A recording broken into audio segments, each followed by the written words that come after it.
모세 홍해를 가른 남자, 영웅인가 반역자인가? 안녕하세요. 오늘은 인류 역사상 가장 위대한 예언자이자 유대교, 기독교, 이슬람교의 정신적 지주인 모세에 대해 이야기하려 합니다.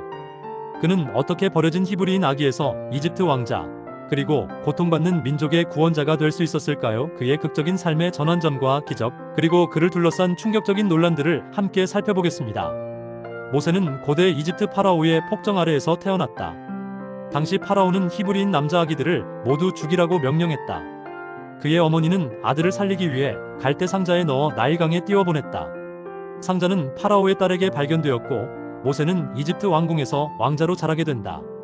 그는 최고의 교육을 받고 이집트의 왕자로서 부귀영화를 누렸다. 그의 인생에서 가장 중요한 전환점은 자신이 히브리인임을 깨달은 것이다. 그는 어느 날 이집트 병사가 히브리 노예를 학대하는 것을 보고 격분하여 그 병사를 죽였다. 이 사건으로 그의 신분은 한순간에 왕자에서 살인자로 전락했다. 그는 광야로 도망쳐 40년 동안 양치기로 살았다. 그는 이 시기에 자신의 과거를 회개하고 하나님을 만나게 된다. 하나님은 불타는 떨기나무 속에서 모세에게 나타나 고통받는 이스라엘 백성을 이집트에서 탈출시키라는 사명을 주셨다. 모세는 저는 말주변이 없고 능력이 없습니다라며 거절했지만 하나님은 그의 형 아론을 통해 그를 돕겠다고 약속하셨다. 이처럼 그는 자신의 약점에도 불구하고 신의 부름에 순종했다.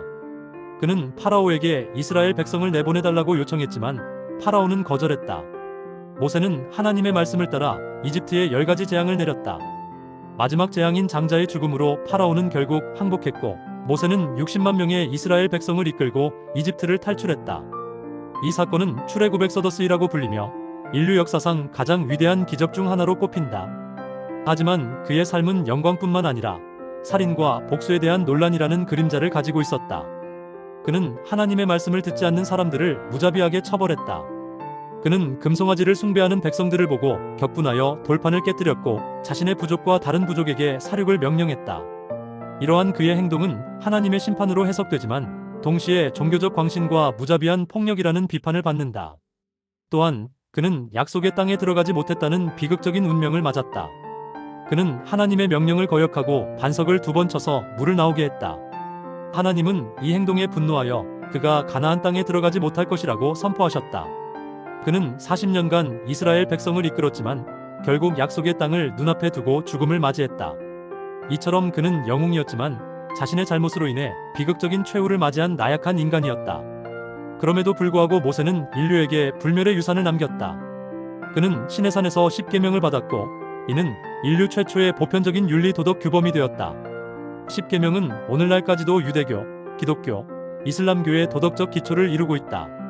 또한 그는 이스라엘 백성에게 토라율법을 전하며 유대교의 정신적 뿌리를 만들었다. 모세는 죽을 때까지 겸손한 사람이었다. 그는 죽음을 앞두고 이스라엘 백성에게 너희는 오직 하나님만을 섬기라고 말하며 자신의 영광을 구하지 않았다. 그의 마지막은 자신의 사명을 완수한 위대한 영웅의 모습이었다. 모세의 삶은 한 인간이 어떻게 신의 부름에 응답하고 수많은 고통과 난관을 극복하며 위대한 지도자가 될 수 있는지를 보여주는 증거다. 그의 이야기는 오늘날까지도 우리에게 자유를 위한 투쟁과 신념의 중요성에 대한 깊은 메시지를 전달하고 있다.